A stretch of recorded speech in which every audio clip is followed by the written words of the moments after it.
न त्वं शोचितुम अर्हसि, तुम शोक नहीं कर सकते। यह भास्वती के द्वितीय पाठ में उद्धृत है। कह रहा है कि संस्कृत वाङ्मय के अंतर्गत महाकवि अश्वघोष की गिनती महाकवि कालिदास और भास के जैसे उत्तम श्रेणी के महाकवियों में की जाती है। दार्शनिक महाकवि अश्वघोष की रचना बुद्ध चरितम का संस्कृत वाङ्मय में सर्वोपरि स्थान है। तो महाकवि अश्वघोष का उद्देश्य गौतम बुद्ध के उपदेशों को कविता के रूप में जन सामान्य के बीच उपस्थापित करना था। यह पाठ बुद्ध चरितम के 6ठे सर्ग से ली गई है। सिद्धार्थ महाप्रयाण के लिए घर छोड़ते हैं और उनका सारथी छंदक उन्हें भार्गव ऋषि के आश्रम तक पहुंचाता है। सिद्धार्थ आगे की यात्रा अकेला करना चाहते हैं, यह उनका निर्णय है। सारथी छंदक को राजभवन लौटने के लिए कहने से पहले वे उसकी स्वामी भक्ति की तारीफ करते हुए कहते हैं कि ततो मुहूर्ता व्युदिते जगच्चक्षुषी भास्करे भार्गवस्या आश्रम पदम सददर्श नृणांवर। अन्वय देख लेंगे।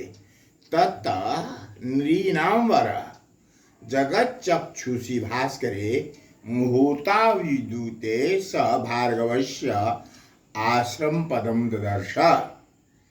शब्दार्थ हो गया। ततः मतलब उसके बाद, अभ्युदिते मतलब उदय होने पर, जगत चक्षुषी मतलब संसार की आंख के, भास्कर सूर्य के, नृण मानवों में, वर श्रेष्ठ महान, ददर्श देखा। कर आए संधि विच्छेद। ततः जोड़ मुहूर्त जोड़ अभ्युदिते, जगत जोड़ चक्षुषी, भार्गवस्य आश्रम पदम, स ददर्श, स विसर्ग हो जाएगा, ददर्श नृणाम, म का अनुस्वार हो गया, नृणाम बरा, समासिक विग्रह हो गए। जगत चक्षुषी इति जगत चक्षुषी, आश्रमस्य पदम षष्ठी तत्पुरुष हो गया, आश्रम पदम। तब मानवों में श्रेष्ठ सिद्धार्थ को सूर्योदय होने से पहले ही उसने, छंदक ने, भार्गव ऋषि के आश्रम को देखा। अर्थात छंदक जो था सिद्धार्थ को भार्गव ऋषि के आश्रम तक पहुंचाया। अब श्लोक 2 हो गया। सुप्त विश्वस्त हरिणम स्वस्थ स्थित विहंगम विश्रांत इव यद दृष्ट्वा कृतार्थ इव चाभवत्। अन्वय। यत् विश्वस्त हरिणम स्वस्थ स्थित विहंगम दृष्ट्वा विश्रांत इव कृतार्थ इव च अभवत्। ये संधि हो जाएगा, विसर्ग। अब देखेंगे सुप्त विश्वस्त हरिणम मतलब विश्वास पूर्वक सोते हुए, अर्थात निश्चिंत भाव से सोते हुए हिरण को, विहंगम पक्षी को, विश्रांतम इव थके हुए के समान, कृतार्थी इव कृतार्थ भाव, दृष्टवा मतलब देखकर, अभवत मतलब हुआ। संधि विच्छेद हो गया। विश्रांत जोड़ इव विसर्ग हो जाएगा, लोप कर दिया है। यत् जोड़ दृष्टवा ये तृतीय वर्ण में बदल गया। कृतार्थ जोड़ इव यहाँ विसर्ग का लोप कर दिया था, ये हो गया। च जोड़ अभवत चाभवत, समासिक विग्रह हो गया। सुप्तम विश्वस्थम हरिणम यथा स्वस्थ स्थित विहंगम स्वस्थ स्थितम विहंगम। अब ये अर्थ हो गया, भार्गव के आश्रम में थके हुए के समान निडरता पूर्वक सोते हुए हिरण को अस्वतंत्र रूप से पंक्षियों को देखकर सिद्धार्थ कृतज्ञ हुए। श्लोक संख्या 3 है। स विस्मय निवर्त्यर्थम तपः पूजार्थमेव च स्वाम चा अनुवर्तिताम रक्षन् अश्वपृष्ठाद अवतारयत। तो अन्वय हो गया, स विस्मय निवेद्यर्थम पूजार्थम एव च तप च स्वाम अनुवर्तिताम रक्षन अश्वपृष्ठात जोड़ अवतारयत। शब्दार्थ हो गया, स मतलब वह सिद्धार्थ के लिए आया है, विसर्ग हो जाएगा।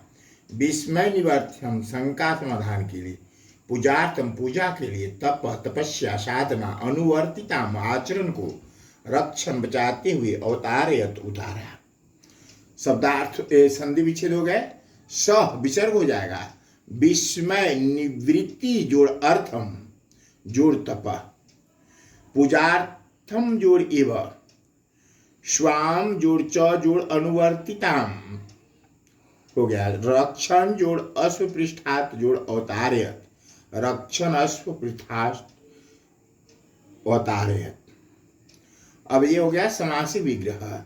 विस्मय निवृत्त्यर्थम, विस्मय निवृत्त्यर्थम, पूजाया अर्थम पूजार्थम, अश्वस्य पृष्ठ तस्मात् अवतारयत।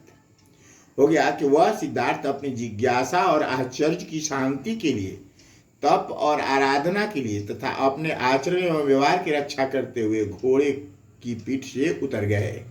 सिद्धार्थ भार्गव मुनि के आश्रम से आगे निकल जाना चाहते थे। चौथा श्लोक है, अवतीर्य च परस्पर्श निस्तीर्णमिति वाजिनं छन्दकं चाव्रवीत् प्रीत स्नापयन्निव चक्षुषा। अन्वय, स अवतीर्य निस्तीर्णम इति वाजिनं परस्पर्श चक्षुषा स्नापयन् इव च प्रीत छन्दकम अब्रवीत्। शब्दार्थ हो गए, अवतीर्य मीन्स उतर कर, निस्तीर्णम पार लगाया, वाजिनम घोड़े को छुआ, स्नापयन नहलाते हुए, इव के समान अब्रवीत बोले, च जोड़ अब्रवीत जोड़ प्रीता, स्नापयन जोड़ इव, निस्तीर्णम इति, नि जोड़ तीर्णम जोड़ इति। अर्थ हो गया, और घोड़े की पीठ से उतरकर पार पहुंचाने वाले उस घोड़े को प्यार से छुआ और अपने नहलाते हुए के नेत्रों से नहलाते हुए के समान प्रसन्नता पूर्वक छंदक से बोले, इमं ताक्षयोपजवं तुरंगम अनुगच्छता दर्शिता सौम्य मध्य भक्ति विक्रमश्चा यात्मन। अन्वय हो गया, सौम्य अयम आत्मन इमं ताक्षयोपजवं तुरंगम अनुगच्छता मत भक्ति विक्रम च दर्शिता। शब्दार्थ हो गया, सौम्य मतलब कोमल मुलायम, ताक्षयोपम, ताक्ष मतलब गरुड़, उपम मतलब के समान, गरुड़ के समान, जव मतलब तेज को, तुरंगम घोड़े को, अनुगच्छता अनुसरण करते हुए, दर्शिता मतलब दिखाई दिया। ताक्षयोपम, ताक्ष जोड़ उपम, तुरंगम जोड़ अनुगच्छता संधि विच्छेद हो जाएगा, मद जोड़ भक्ति जोड़ विक्रम जोड़ च जोड़ अयम जोड़ आत्मन। समास विग्रह हो गया, ताक्षयस्य उपम मतलब गरुड़ के समान, अनुगच्छता पश्चात गच्छता, अव्यय भाव हो गया अनुवर्थ में, भक्ति च विक्रम च तयो समाहार, भक्ति विक्रमस्य, उस गरुड़ के समान तेज गति वाले घोड़े का अनुसरण करते हुए, हे सौम्य। यहाँ पर इसको कह दे रहा है गौतम बुद्ध को, इस घोड़े ने मेरी भक्ति और पराक्रम का प्रदर्शन किया। अर्थात सिद्धार्थ ने अपने घोड़े को भगवान विष्णु के वाहन के गरुड़ के समान वर्णित किया है। श्लोक संख्या 6 है, को जनस्य फलस्तस्य स्याद् विमुखो जन जनी भवति भूयिष्ठम स्वजनो अपि विप्रय। स्वजन अन्वय हो गया, स्वजन अपि विप्रय भूयिष्ठम जनी भवति फलस्थस्य जनस्य अभिमुख कह जनः न स्यात्। शब्दार्थ हो गया, विप्रय प्रतिकूल स्थिति में, भूयिष्ठम अत्यधिक, फलस्थस्य परिणाम में स्थित, जनी भवति अपने लोगों का अनुकूल हो जाना, अभिमुख मुंह की ओर मुंह किया हुआ, संधि विच्छेद हो गया, कह जोड़ जनस्य विसर्ग का विसर्ग का ओकार हो जाता है उत्तु संधि हसी च सूत्र से। सयात जोड़ अभिमुख जोड़ जना, स्वजन जोड़ अपि, समासिक विग्रह हो गया। फले स्थित इति तस्य, फलस्तस्य हो गया। अजन जन भवति, जनी भवति हो गया। अर्थ हो गया, हिंदी अर्थ, अपना भी व्यक्ति बुरे समय में विपरीत हो जाता है, लेकिन परिणाम में स्थित व्यक्ति का कौन अपना नहीं बन जाता है। अर्थात कहने का यह आशय है कि बुरे समय में अपने प्राय और प्राय अपने हो जाते हैं। तावत् शुभ मंगलम इति वार्ता।